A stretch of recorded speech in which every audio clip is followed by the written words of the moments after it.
السلام عليكم، مرحبا بالجميع، مرحبا بالإخوان. اليوم عندنا واحد الموضوع مهم، هو تعريفة وواجبات المحافظة العقارية. أتعرفوا ما لكم وما عليكم، وباش كل شيء يستافد إن شاء الله بحول الله، وتستافدوا تنتوما وتعرفوا ما لكم ما عليكم، وتعرفوا شنو هو اللي كتخلصوا شنو هو اللي ما كتخلصوش، لأن الأكثرية ديال الإخوان ما كيعرفوش شنو يخلصوا وشنو ما يخلصوش. واليوم جبنا لكم واحد التعريفة باش تعرفوها، وهذا الشيء اللي كنقول لكم هذا الشيء تيتخلص في الاداره. وهذاك الناس اللي كدير هاد لي بروفيسيون اللي كيتخدموا بهذا كالموثقين، العدول، والوكيل العقاري، المحامي، هادو كاملين راه هاد الواجبات هما اللي كيخلصوا، والبقيه كياخذوها ديال لي شارج ديالهم، ديال العمل ديالهم، ديال لو سيرفيس ديالهم. وهذا الشيء حق من الحقوق ديالهم، لانهم داك الشيء باش تيتعامل. اخوان، حنا بصيفتنا وكلاء عقاريين، هذا هو الدور ديالنا، كنسهلوا لكم اموريا وكنمشيو نخلصوا لكم هذا الشيء، ولكن كنديو حتى حنا التعريفه ديالنا، ديال العمل ديالنا، ديال الوقت والطاكسي والترونسبور والضريبه والمسائل، وهذاك الشيء هو الخدمه ديالنا. الاخوان الكرام، اللي مابوني معنا يتابونا، اللي ما مابونيش يحاول يتابونا، لان بكم نتوما باش كنزيدوا لقدام وكنوصلوا لكم معلومه، وتتعرفوا بان المعلومه كتصرف عليها فلوس وتتبحث عليها وتتقلب عليها، وباش غير على الاقل نوصلوا لكم المعلومه، لان المعلومه حتى هي في هذا الزمان هي معلومه، هي راس المال، هي الثمن. وشحال ما وصلتك المعلومه كتولي عندك درايه باش تعرف فين تحط رجليك. والدور ديالنا هو هذا، نفيد ونستفيد وكنوصلوا المعلومه. وتابوناو معنا ونخارطوا في لاشين، وفرقوا لي فيديو مع الاخوان ديالكم باش هما يستافدوا، واللي عنده شي سؤال يطرحوا باش من لي كيسيون ديالكم راه حنا كنستافدوا، وكنحاولوا نديروا فيديوهات اخرين ونجاوبوا على الاسئله ديالكم. على الله نبداو ان شاء الله بحول الله. بسم الله الرحمن الرحيم. مرسوم رقم 2/16/375 صادر في 13 من شوال 1437، 18 يوليو 2016، بتحديد تعريفة واجبات المحافظة العقارية كما وقعت غيره. الجريدة الرسمية عدد 6484 بتاريخ 16 شوال 1437، 21 يوليو 2016. رئيس الحكومة بناء على القانون التنظيمي رقم 130/13 لقانون المالية الصادر بتنفيذه الظهير الشريف رقم 1/15/62 بتاريخ 14 من شعبان 1436، 2 يونيو 2015، ولا سيما المادة 67 منه. وعلى الظهير الشريف الصادر في 9 رمضان 1331، 12 أغسطس 1913، المتعلق بالتحفيظ العقاري كما وقعت غيره وتتميمه. وعلى القانون رقم 58/00 المتعلق بإحداث الوكالة الوطنية للمحافظة العقارية والمسح العقاري والخرائطية الصادر بتنفيذه الظهير الشريف رقم 1/02/125 بتاريخ فاتح ربيع الآخر 1423، 13 يونيو 2002. وعلى المرسوم رقم 2/13/18 الصادر في 16 من ربيع من رمضان 1437، 14 يوليو 2014، في شأن إجراءات التحفيظ العقاري. وعلى المرسوم رقم 2/00/913 الصادر في 18 من جمادى الآخرة 1423، 27 أغسطس 2002، في شأن تطبيق القانون رقم 58/00 المتعلق بإحداث الوكالة الوطنية للمحافظة العقارية والمسح العقاري والخرائطية، وباقتراح من وزير الفلاحة والصيد البحري ووزير الاقتصاد والمالية، وبعد المداولة في مجلس الحكومة المنعقد بتاريخ 29 من رمضان 1437، 5 يوليوز 2016. رسم ما يلي: المادة الأولى، مع مراعاة الإعفاءات المقررة بمقتضى النصوص التشريعية والتنظيمية الجاري بها العمل، تحدد على النحو التالي تعريفة واجبات المحافظة العقارية. الباب الأول، مطلب التحفيظ. ألف، إيداع مطلب التحفيظ الاختياري أو مطلب التحفيظ التأكيدي للتعرض على التحديد الإداري. 1. وجيبة الإيجار 500 درهم. 2. وجيبة بحسب القيمة 1%. وجيبة بحسب المساحة العقارات الحضرية عن كل آر أو جزء آر 50 درهم. العقارات القروية عن كل هكتار أو جزء هكتار 50 درهم. رابعا وجيبة إعداد نظير الرسم العقاري عن كل نظير 200 درهم. وجيبة ثابتة 100 درهم. 6 أدنى ما يستوفى 1000 درهم. لا تستخلص وجيبة الإشهار المنصوص عليه في هذا البند بالنسبة لمساطر التحفيظ الخاصة بدون إشهار. باء إيداع مطالب التحفيظ استنادا إلى رسم صك إثبات الملكية المقامة لأجل التحفيظ. 1 وجيبة الإشهار 200 درهم. 2 وجيبة بحسب المساحة عن كل مساحة تساوي 5 هكتارات أو تقل عنها عن كل هكتار أو جزء هكتار 25 درهم. عن كل مساحة تجاوز 5 هكتارات عن كل هكتار أو جزء هكتار 50 درهم. 3 أدنى ما يستوفى 250 درهم. تطبق الواجبات المنصوص عليه في هذا البند على العقارات التي تقع خارج الدوائر الحضرية وقطاعات ضم الأراضي القروية بعضها إلى بعض ومناطق التحفيظ الجماعي ومناطق التحفيظ الإجباري. ج إيداع مطلب التحفيظ عملا بمقتضيات الفصل 16 من الظاهر الصادر في 9 رمضان 1331 12 أغسطس 1913 المشار إليه أعلاه. أولا وجيبة الإشهار 250 درهم. 2 وجيبة بحسب القيمة 0.5%. 3 وجيبة بحسب المساحة العقارات الحضرية عن كل آر أو جزء آر 25 درهم. العقارات القروية عن كل آر أو جزء آر 25 درهم.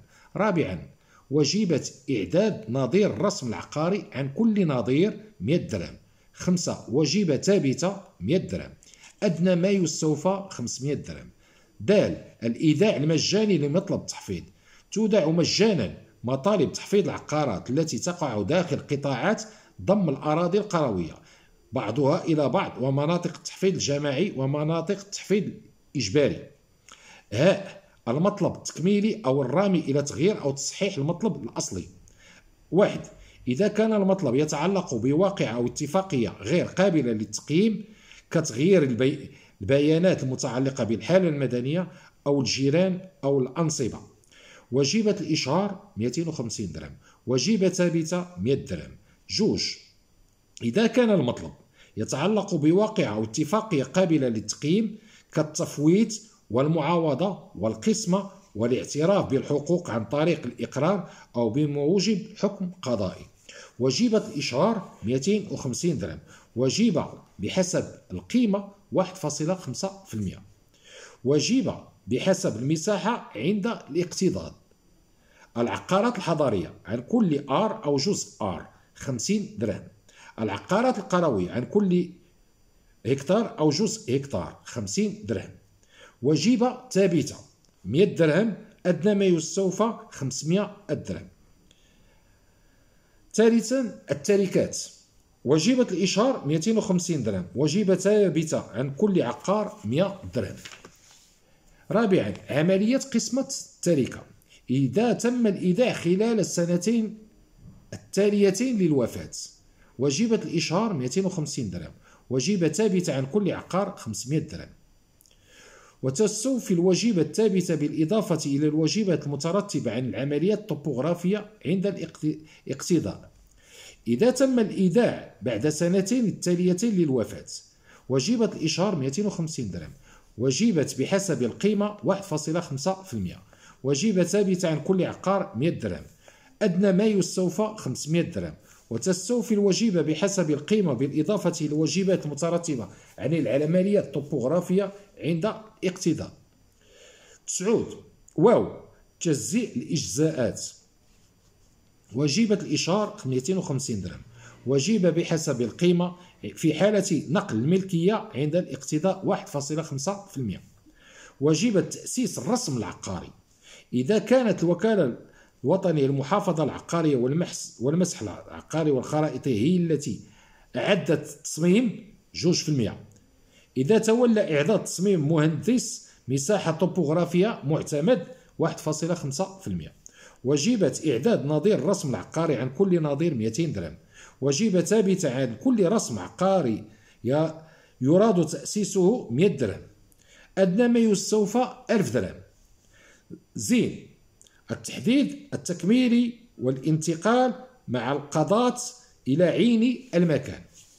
وجيبة ثابتة 500 درهم. ح.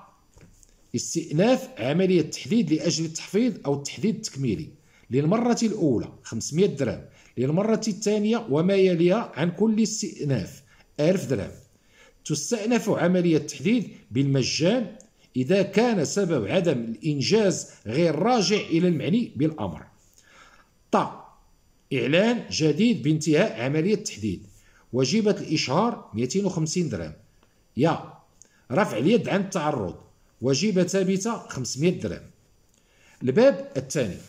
التقييد في الرسوم العقارية أو الإيداع طبقا للفصل 84 من الدائر الشريف الصادر 9 رمضان 1331 12 أغسطس 1913 السالف الذكر. ألف. واقعة أو اتفاقية قابلة للتقييد كالتفويت والمعاوضة والقسمة والاعتراف بحقوق عينية أو الإيجار. 1. وجيبة وحقوق عينية أو غيرها. وجيبة بحسب القيمة 1.5%. وجيبة ثابتة عن كل عقار 100 درهم. أدنى ما يستوفى 500 درهم. فيما يخص عقود الإيجار تستوفى الوجيبة بحسب القيمة على أساس مجموع مبالغ الإيجار المتعلقة بجميع السنوات التي تستغرقها مدة العقد. 2. التركات. وجيبة ثابتة عن كل عقار 100 درهم. 3. عملية قسمة التركة.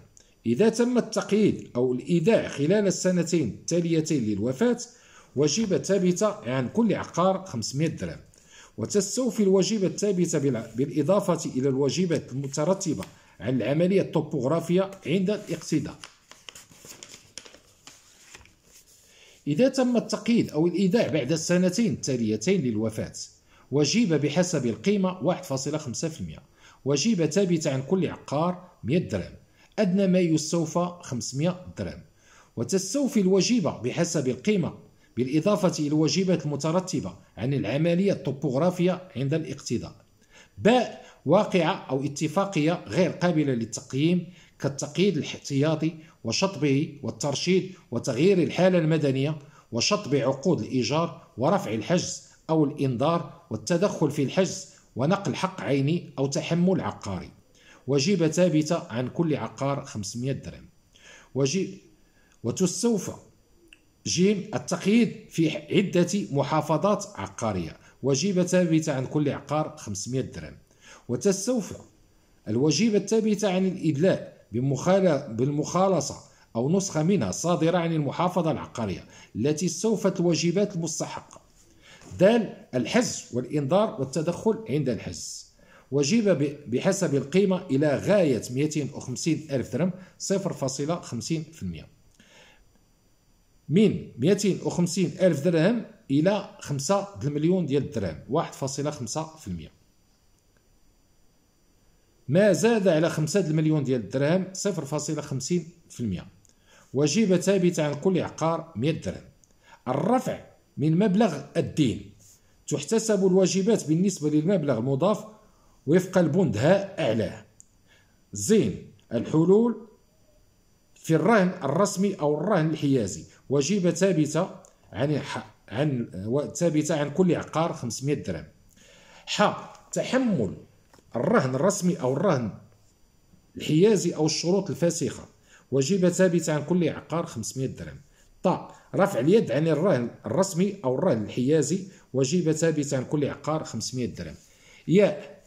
المرابحة المبرمة في إطار القانون رقم 103/12 متعلق بمؤسسات الائتمان والهيئات المعتبرة في حكمها فيما يتعلق بالبيع المنجز من قبل مؤسسات الائتمان لفائدة العميل. وجيبة ثابتة عن كل عقار 1000 درهم. كاف. الإجارة المنتهية بالتمليك المبرمة في إطار القانون 103/12 المتعلقة بمؤسسات الائتمان والهيئات المعتبرة في حكمها إيجار العقار لفائدة العميل. وجيبة ثابتة عن كل عقار 500 درهم. جوج، نقل ملكية العقار المؤجرة لفائدة العامل، وجيبة ثابتة عن كل عقار 500 درهم. الباب الثالث، العملية الطوبوغرافية. عملية التقسيم والتقسيم الذي يتبعه إدماج والتجزئة والملكية المشتركة والإجراءات الأخرى المماثلة. ألف، التقسيم الذي يتطلب إنجاز عملية في عين المكان تولت الوكالة الوطنية للمحافظة العقارية والمسح العقاري والخرائطية إعداد تصميمها. وجيبة بحسب القيمة. وجيبة نقل الملكية عند الاقتضاء 1.5%. وجيبة تأسيس الرسم العقاري الجديد أو إدماج عقار في عقار آخر محفظ 2%. وجيبة إعداد نظير الرسم العقاري عن كل نظير 200 درهم. وجيبة بحسب المساحة العقارات الحضرية عن كل آر أو جزء آر 50 درهم. العقارات القروية عن كل هكتار أو جزء هكتار 50 درهم. وجيبة ثابتة عن كل رسم عقاري يراد تأسيسه 100 درهم. أدنى ما يستوفى 1000 درهم. باء، التقسيم الذي لا يتطلب إنجاز عملية في عين المكان أو الذي قام بإعداد تصميمه مهندس مساح توبوغرافي معتمد. وجيبة بحسب القيمة. وجيبة نقل الملكية عند الاقتضاء 1.5%. وجيبة تأسيس الرسم العقاري الجديد أو إدماج عقار في عقار آخر محفظ 1.5%. وجيبة إعداد نظير الرسم العقاري عن كل نظير 200 درهم. وجيبة بحسب المساحة العقارات الحضرية عن كل آر أو جزء آر 50 درهم.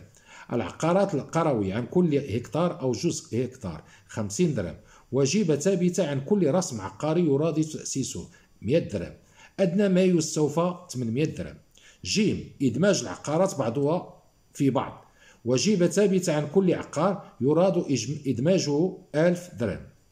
د، وضع رسم عقاري خاص لحق عيني أو لجزء مفرز في إطار الملكية المشتركة للعقارات المبنية. وجيبة بحسب القيمة. وجيبة نقل الملكية عند الاقتضاء 1.5%. وجيبة تأسيس الرسم العقاري 1.5%. وجيبة إعداد نظير الرسم العقاري عن كل نظير 200 درهم. وجيبة ثابتة عن كل رسم عقاري يراد تأسيسه 100 درهم. أدنى ما يستوفى 800 درهم. ها، مطابقة التصميم العقاري في حالة الأماكن. في حالة إحداث مباني أو زيادة أو أغراس. وجيبة بحسب القيمة 1%. وجيبة ثابتة 100 درهم. أدنى ما يستوفى 1000 درهم. جوج، في حالة هدم المباني أو الزيادات أو قلع الأغراس. وجيبة ثابتة 1000 درهم.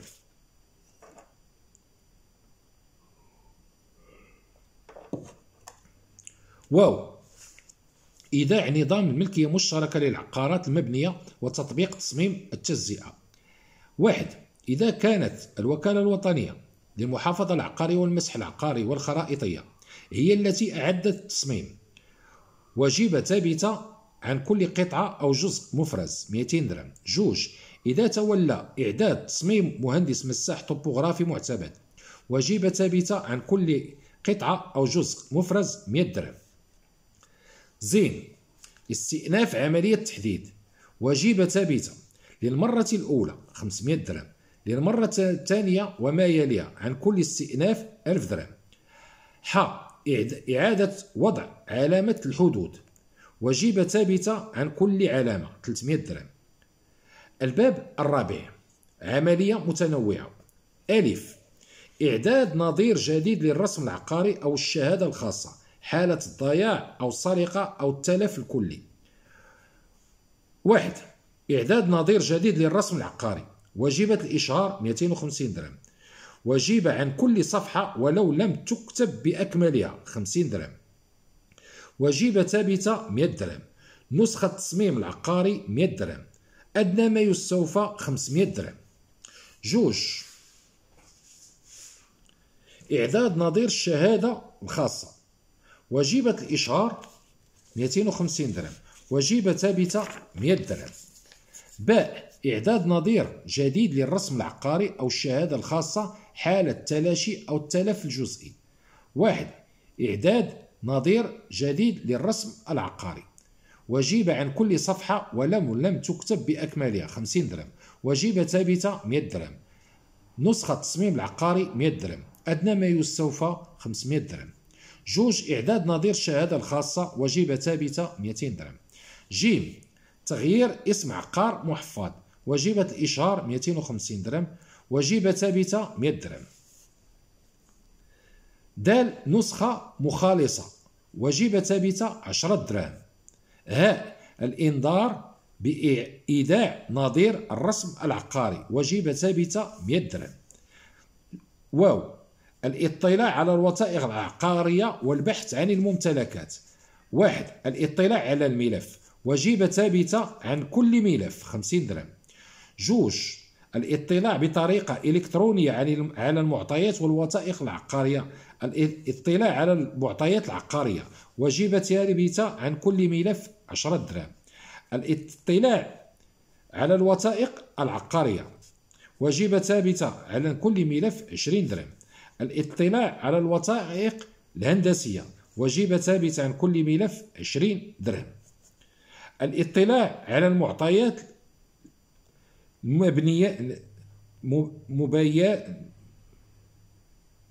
المبيانية معطيات المبيانية إحداثيات الأنصاب رقم الخريطة والمعطيات الأخرى المماثلة وجيبة ثابتة عن كل ملف 15 درهم.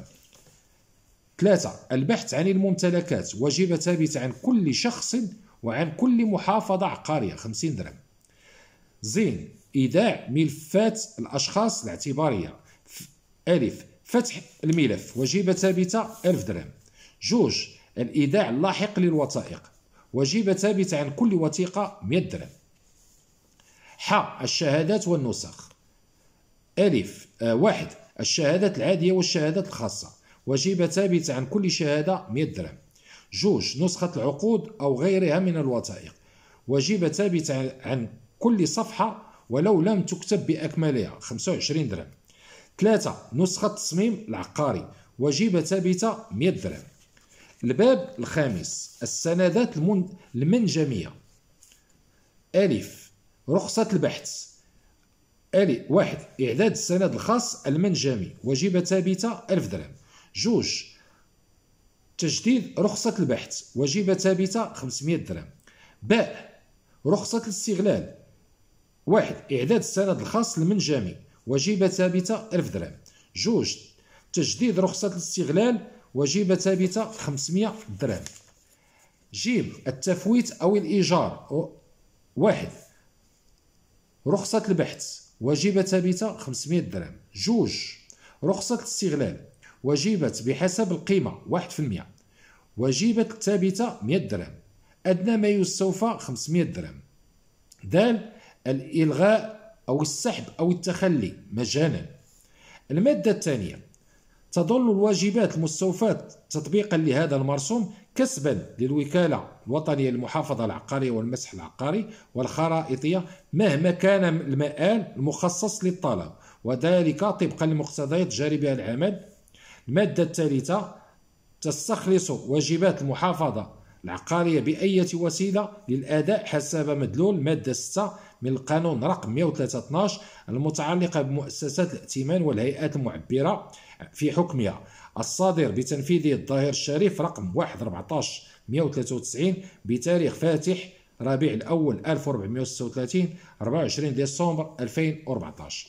المادة الرابعة ينسخ المرسوم رقم 2/97/358 الصادر في 24 من صفر 1418 30 يونيو 1997 بتحديد تعريفة رسوم المحافظة العقارية على الأملاك العقارية كما تم تتميمه.